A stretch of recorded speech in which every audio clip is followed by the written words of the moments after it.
Considering the circumstances, I'm doing okay. Okay, yeah, me too. I am in confinement, in France. Huh? We are in confinement. We are all in the house in France. You know? Aha. Yes. France, yeah, I know. It's really, Michael, a pleasure to speak to you for this new album, Immortal. Perhaps my first question was a very simple question. How is born this idea finally to come back with MSG 12 years after the last studio album and 10 years after the reunification for the 30 anniversary years? Well, first of all, if you look at it, everything that I have done from 1980 as Michael Schenker Group, MSG, has always from then on, whatever version, line-up, or even when I started Temple of Rock, Michael Schenker Fest, it really is all Michael Schenker Group. And the good thing is, by having different names and to categorize with names, so it is easier to understand which Michael Schenker Group it is, So the one with the Temple of Rock is the Michael Schenker Group with Hermann Rebel and Francis Buchholz from the Scorpion, ex-Scorpions, and Doogie White, ex-Rainbow, and then Michael Schenker Fest indicates or reminds people, that is the Michael Schenker Group with all original singers, and with all original MSG singers, Michael Schenker Group singers.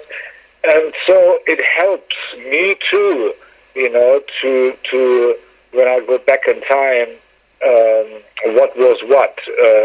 If everything was just Michael Schenker Group all the time with all the different lineups, it would be very confusing.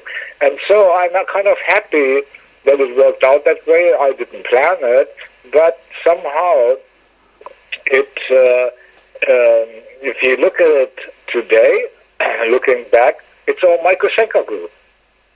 It was finally you are very fast for the writing, because the last album of Michael Schenker Fest, Resurrection, came out in September last year. Finally, was it easy finally to write this new album, Immortal?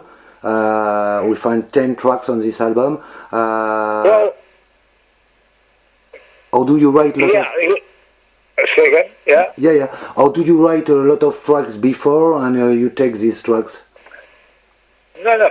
It's like this. I plan to do, I realized that 2020 was the year of 50 years of Michael Schenker putting the first note on a recording, And so I wanted to celebrate my whole musical career as a 50th anniversary, and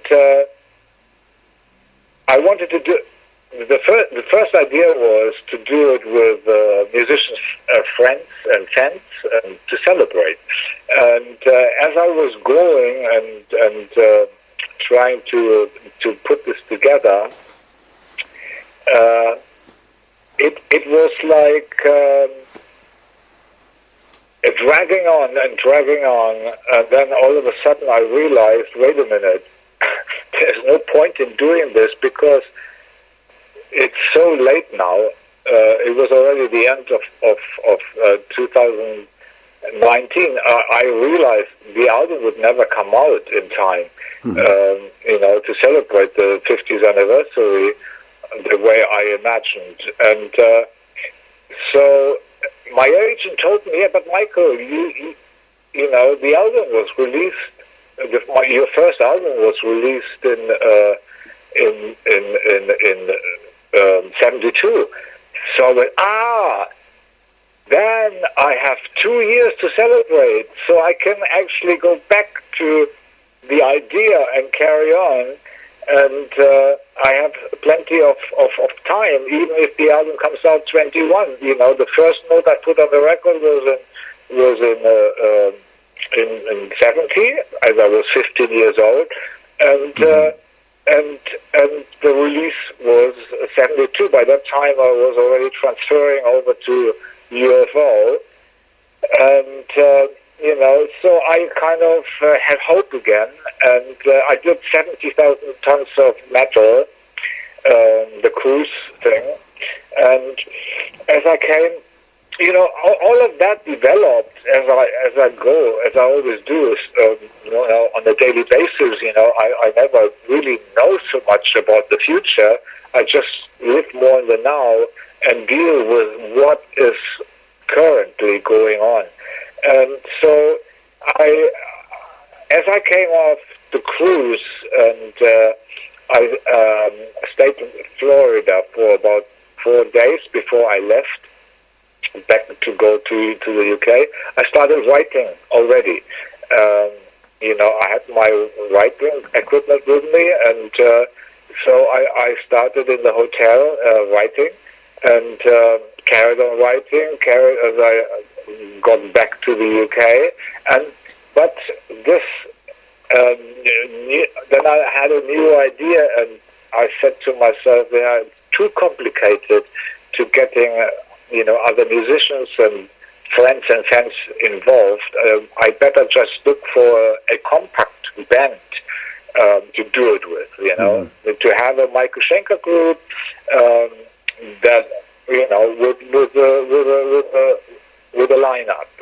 Ronnie Romero, Barry Sparks, who always wanted to be part of it, fantastic bass player, and of course Ronnie, a fantastic singer, and Steve Mann, who has always been there, and then most of the time, and Bodo Shop, and who's missing? Myself, I guess. Simon Phillips, Brian Tichy too.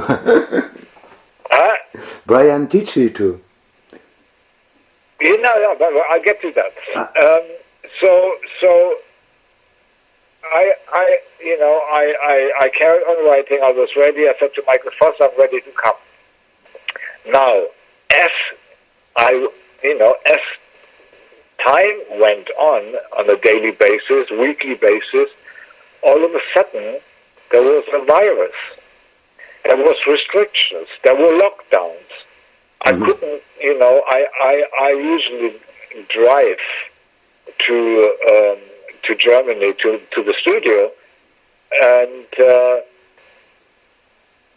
I usually go France, Belgium, Holland, Germany. Well, I couldn't go that route because everything was closed, you know, and I said, like, how on earth can I get to Germany? And then, you know, my team found out that going via Harwich, you know, from Brighton to Harwich, and then get into a ferry, overnight, sleep, 8 hours journey, something never done before, for that purpose of recording, and then went through Holland, which was easy.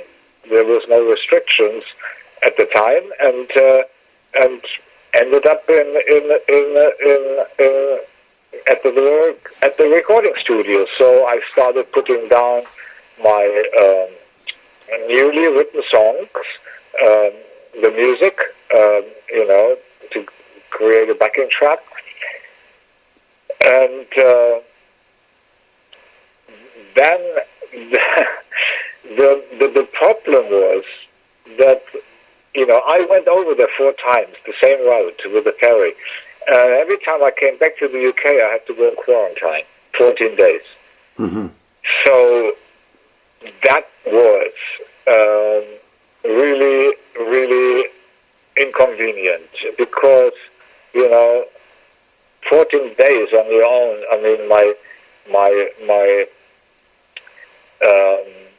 friend, who usually, comes over to my house and we stay together for like a few days in a week, and was not there anymore. She was looking after. She went to Japan and looked after her dying mother, and so when I came back the first time, it was okay. The 14 days quarantine, because I have a beautiful house with a beautiful property and garden. I rediscovered my garden. I've started to fix things and so on. And I was busy. Second time I came back, it became a bit boring. And the third time, all by yourself, a total of 42 days quarantine, all by myself. Wow. The third time, I was so bored. I would not recommend quarantine. So now we get to the point of, like, somebody has to do the shitty work. It's my band, so I have to do the quarantine. Nobody else was willing. Boulder Shop already created a new. He lives in Italy now, and created his own studio, to do sessions, and so he doesn't have to travel. He was afraid of quarantine and catching the virus and so on.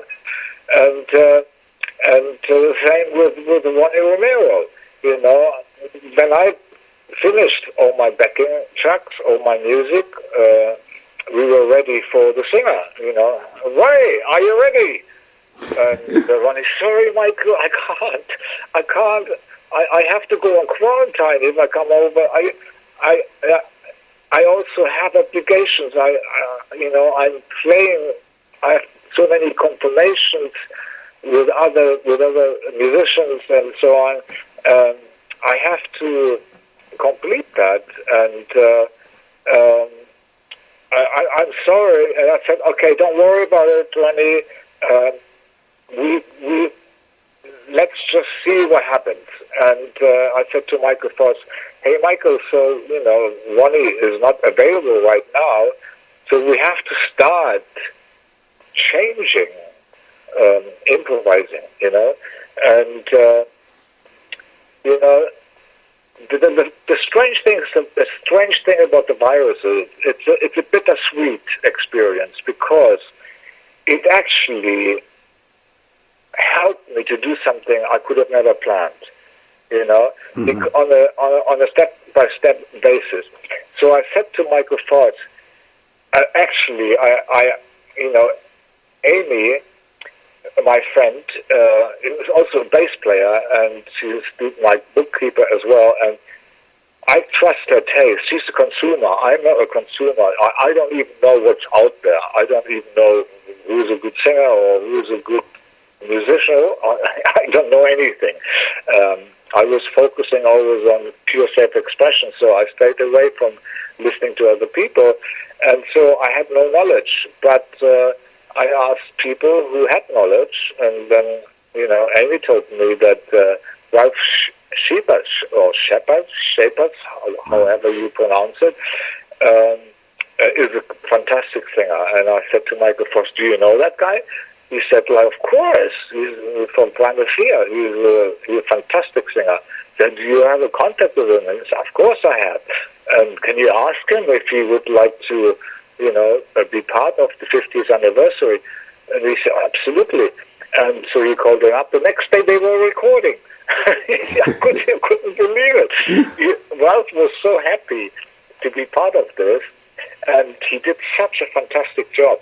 I asked later to change the chorus, and they did, and it went even better. Unbelievable, And then Michael Foss gets a phone call from Brian Tichy. Hey, Michael Foss, I heard that Michael Schenker is doing his 50th anniversary. I am a number one Michael Schenker fan. I mean, he's one of the best drummers in the world. He plays with Whitesnake and Ozzy Osbourne and whatever, and he wanted to make a contribution, to Michael Schenker as the number one fan, and he offered to play on 6 songs to drums for free. You must be joking. For free? He must be a real fan. He really wanted, and he did such a fantastic job. and so things started to shape up in a very, very unpredictable, unusual way, and with many, many incredible surprises. And I'm very grateful for. And then Brian Tichy calls up Michael Voss again and says, "Hey, a buddy of mine, he wants to play keyboards on Michael's 50th anniversary. He wants to make a contribution." I said, "But I already have a keyboard player, Steve Mann, who's doing all the coloring. You know, I only had him do the keyboards this time.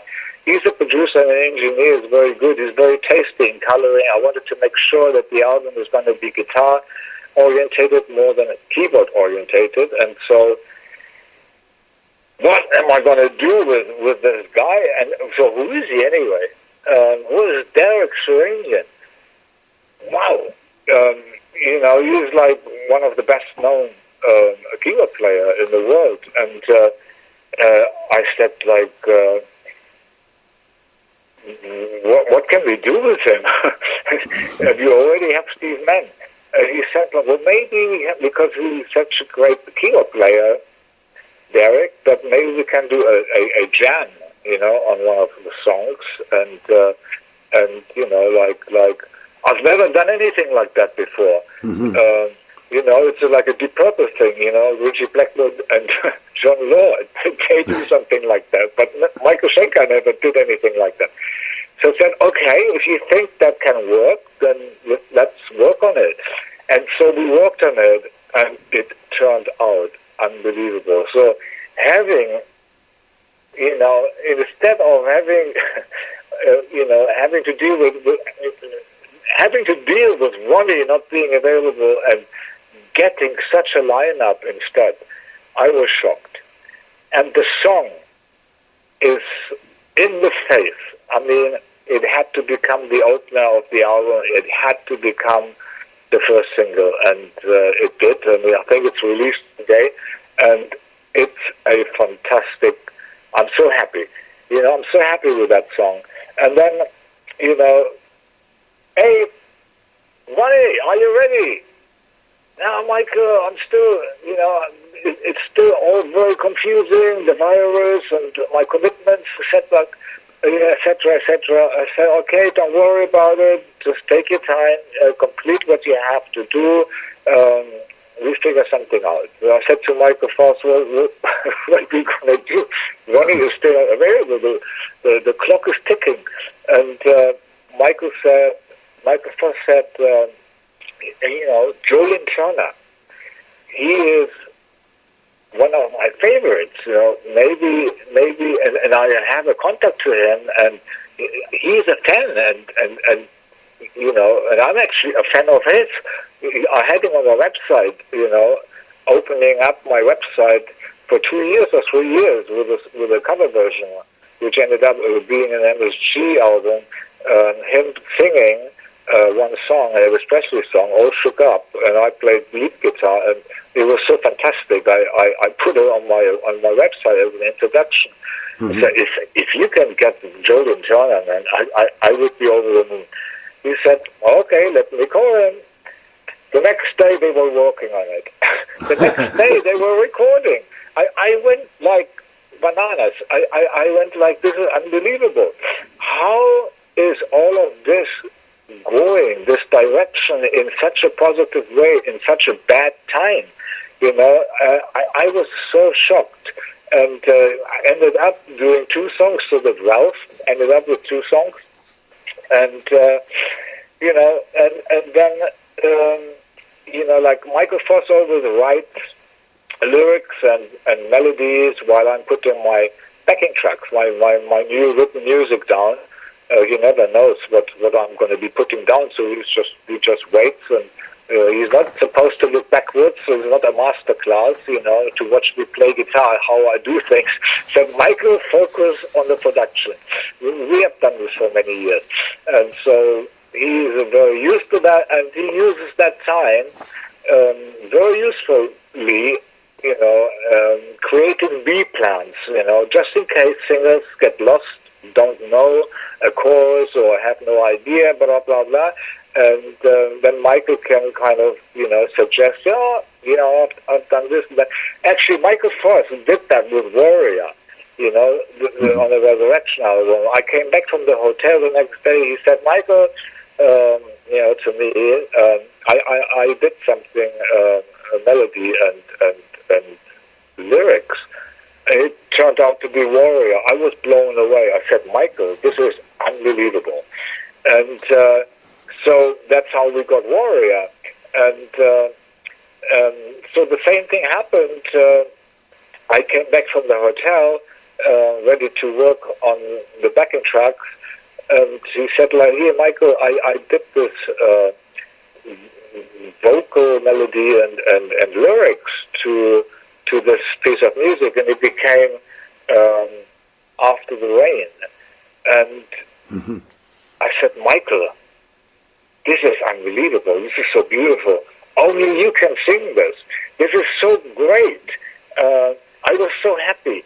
And there was another song he did that was also, only he could have sung it, which is the Queen of the Thorns and Roses. And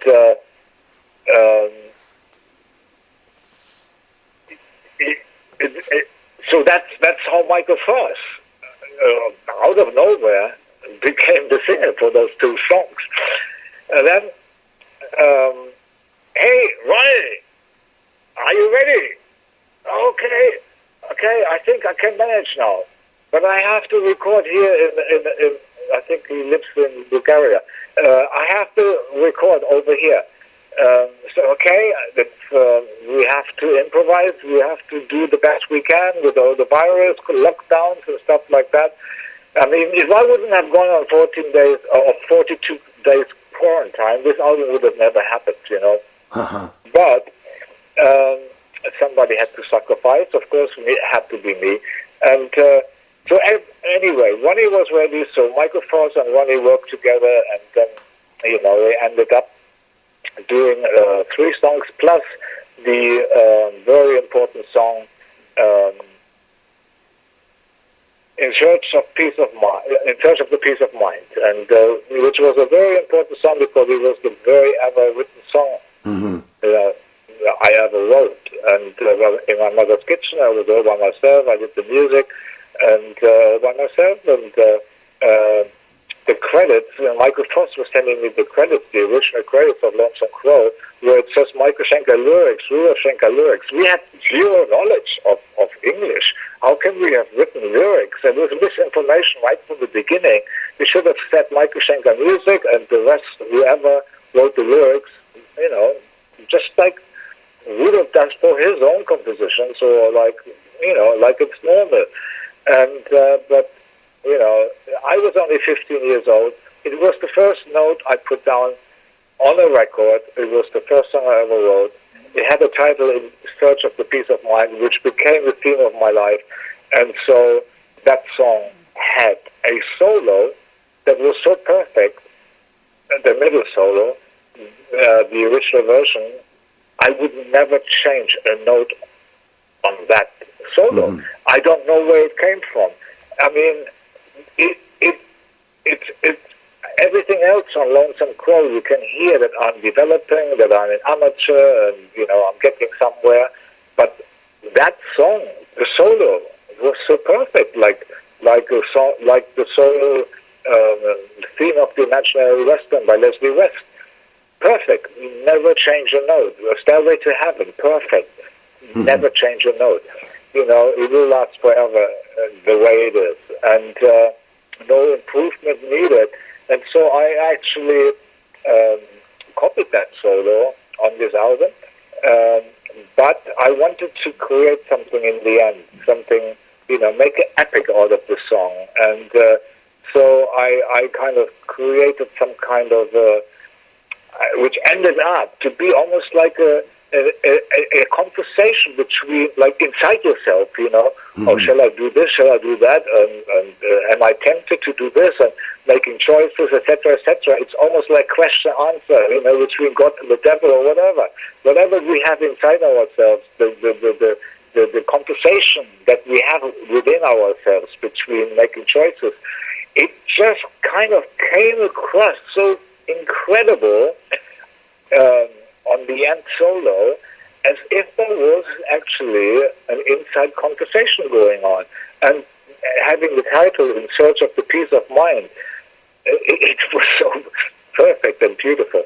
And then, of course, then Simon Phillips added, on 2 songs and on In Search of the Peace of Mind, and he made it complete, It was unbelievable. And Bodo, of course, he ended up, playing on all the other songs, and, it was then, in the end, we had musicians and singers, Michael Foss, Ralph Shepard, Jolene Turner, Derek Sherinian, Ronnie Romero, Simon Phillips, Brian Tichy, the Bodo Shop, Steve Mann, Barry Sparks, and the final, I said to Gary, can you do me a favor? Can you sing the opening of In Search of Peace of Mind? Your sound is so warm and bluesy and mid-range and warm and melodic and full of feeling. It's needed. He said, of course I do that for you, Michael. And so he did. And then we asked Robin and Doogie if they would maybe make a contribution to the 50th anniversary and scream. And I tried, And so I ended up with the Michael Schenker Fest, except for Graham Bonnet, who had a surgery on his arm. With Michael Schenker Fest singers. And how on earth could I have planned anything like this if it was not, the circumstances that led us to the final end result? Unbelievable. I'm so blown away. You tell me about In Search of Peace of Mind, who is for you a very, very important song. It was writing in 1969.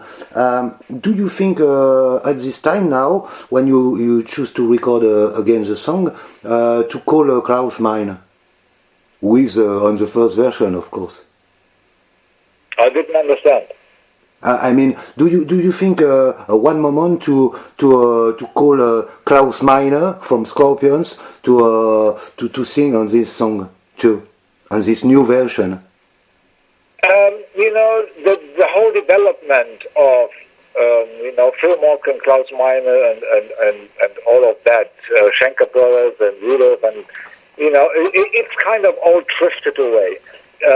It's just kind of these guys are too complicated, and I don't want to open another tin of worms, another can of worms. I like to have my peace, and better stay away from Klaus and Rudolph and Phil Mock, and just do my own thing, because it always creates some kind of chaos when I get together with them.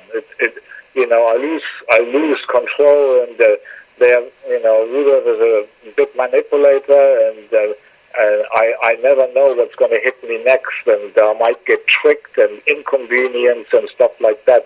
So I don't want to open that opportunity for another disaster developing. I think by today, I'm doing just fine by myself. And the past is the past, and let them do their thing. I do my thing. I would like to speak about a good friend of you who is we have lost him. It's Speedway. I know that you are very close from him. What kind of man was he? If you could to speak about him. Yeah, when Scorpions and UFO met at the first concert, when they didn't show up with their guitarist, and I played with UFO the same night, learning the songs in the bathroom with Pete Way, and I was very good in copying at the time, because that's what I did from 9 years on until 15, 17 years old, and So it was kind of very easy for me to pick up a whole set. And I did it, with Pete Way. Pete Way was the first person. I mean, he had so much charisma. The moment I saw him, he was like an Indian with long hair, but such a lovely person, so friendly and so charming. I mean, he was just a beautiful person. He became, he became such an icon for so many musicians. And he almost got invited by similar people, to join, like Ozzy Osbourne and the Rolling Stones. It's that guy. I mean, like, the guy from Hot Chili Peppers and Iron Maiden, Steve Harris, and all of these people. He is their idol. It's unbelievable, But Pete Way, I've never seen him angry. But, the sad thing is, he was very fragile in some way when it came down to women manipulating him, and he could not stand up. He had to lie to his wife. He said, like, I'm going to buy a paper, and then he went on tour for 3 weeks because he couldn't tell her that he's going on tour because she wouldn't let him go. And but Pete Way kind of, I helped him many times, and we showed up together, in Arizona, and when I had my recording studio there, and I invited him on tour. We ended up, in jamming together in London with MSG, and then we ended up with a lineup that was called Strangers, and but Pete Way lost control over the years, and that was the sad part, to see him, just diminishing. Just to finish, a question about you are a guitar hero, like a so huge guitarist like you, Richie Blackmore, Eddie Van Halen. Do you think that there is all this guitar hero came from the 70s? Do you think that there will be a new generation, perhaps one time of a guitar hero like you are? You bring so much in the music world. Well, I don't know. I don't know what's out there. I don't know what people are doing. I never follow the trend. In fact, I'm a trend maker. 80% of all the 80s guitarists copied my guitar style, and so I am not aware of anything that's out there. I just, once in a while I hear something in a boutique or, somewhere in going shopping, sometimes you just hear music on the radio, or, not on my radio, but whenever there's a radio on, or in a hotel or whatever. But, sometimes when I hear something, and it sticks out, I go, oh, what is this? But I'm very, very limited knowing what is out there. So I'm more, used to what I grew up with, Jeff Beck and Leslie West and Jimmy Page and Tony Iommi and Johnny Winter and Rory Gallagher and all the great late 60s guitarists. And so I'm more, and they all had their own style. That was the beautiful thing, And I used to go guitar hunting when I was 14. I went to festivals trying to discover a new guitarist, and it was fun, it was really fun. And but what people do today, I mean, it all depends on if people just keep getting stuck with a trend to get a piece of the pie to become famous quickly and successful, then a trend will die unless you inject freshness. And because I'm a recreational guitarist, a kid in the sandbox, just enjoying playing, no competition, and no expectations, no wanting to be famous or anything, just having fun, putting three notes together, creating goose pimples, and that makes me happy.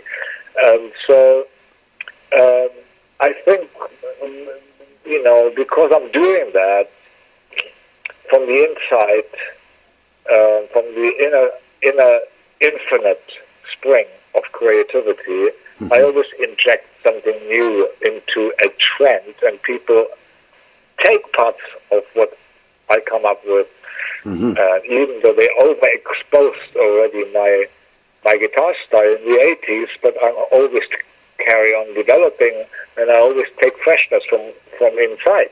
So I always indirectly inject freshness into a trend that would have otherwise been dead a long time ago. And Nuclear Blast boss in Germany, Markus Steiger, he is a Michael Schenker fan, and he used to be a musician. He said to me, Michael, if you wouldn't have been, I would have never been. I never understood. I couldn't understand that. After all these years, people are telling me this. And then an Australian journalist said, Michael, if you wouldn't have been, thrash metal and all the other metal styles, death metal, whatever, would have never existed. I went like, wow. And the same thing with Slash and Def Leppard and Iron Maiden, that they were all big fans, and I had such a big influence on them. It was mind-blowing because, I try to be in the now, enjoy myself. I don't check any credits. I don't check, what I have done, if it's, credited properly. And because I'm just moving forward, I don't get stuck in the past. And past is done, and now is now, and let's just do something. Let's create and be positive and create something new that will be new because it comes from within. So if an individual has the courage to open up themselves, and they are not obsessed with the trend, making quick money, and have the confidence that how they see it is important to them, like it was for me, then you automatically open yourself. We're all individuals, and so each individual has something going on inside that nobody else knows about, unless you open up and let that color out. So when you let that color out with confidence, and you don't expect to be loved for it, but if people love what you do on top of it, it's the icing on the cake. And so not many people have the courage, and not many people don't want to wait until how they see it will be appreciated and will make them money. And so it never was important for me. That's why I was always able to do it. And the result was becoming Michael Schenker, unmistakable over all these years, because, I did something, express something the way I see it. And that's all. So you become automatically a unique guitarist because you are not taking from the same trend as everybody else. Finally, you gave me the definition of the pure artist who think about music and not just only about music. Say again? I mean, it's the definition of a real artist who just live for his music. Yeah, absolutely. But that's who I am anyway. And then there's the other called wannabes. Posers. They can't hardly play proper, but in the 80s they made millions. It's amazing. The last question, if you begin with the emates, you were 11 years old. If you see a young boy who came to you at the same age like you, 11, he said to you, I want to play a guitar, what could you say to him? What advices will you say to him? Well, I would tell that, first of all, he has to ask himself who he is and what he wants to achieve. And that is the beginning, I mean, nothing wrong with copying. I hate people who copy and then say they created it. That's not good. But copying is okay if you have fun. And I did it to learn. And but at some point, you have to ask yourself, who are you? Who am I? What do I want to accomplish with my guitar? Do I want to, have all the girls love me? or do I want, just to have fun with the notes itself and enjoy, the artist way of doing things, which is self-expression, by the way. Art is self-expression if it's purely done. And so that's what that boy has to ask himself. Do I want a quick piece of the pie? Quick money, fame, and big house, and all of that stuff? Or do I just want to have fun developing as a great artist? They have to ask themselves that question. So, Michael, really thank you for the interview. It was really a great interview. I like it, and thank you to the time you take with me for to speak about you and MSG and about your life. Thank you very much, Michael. Thank you so much. Take care. Take care too. Bye bye. Thank you. Bye bye.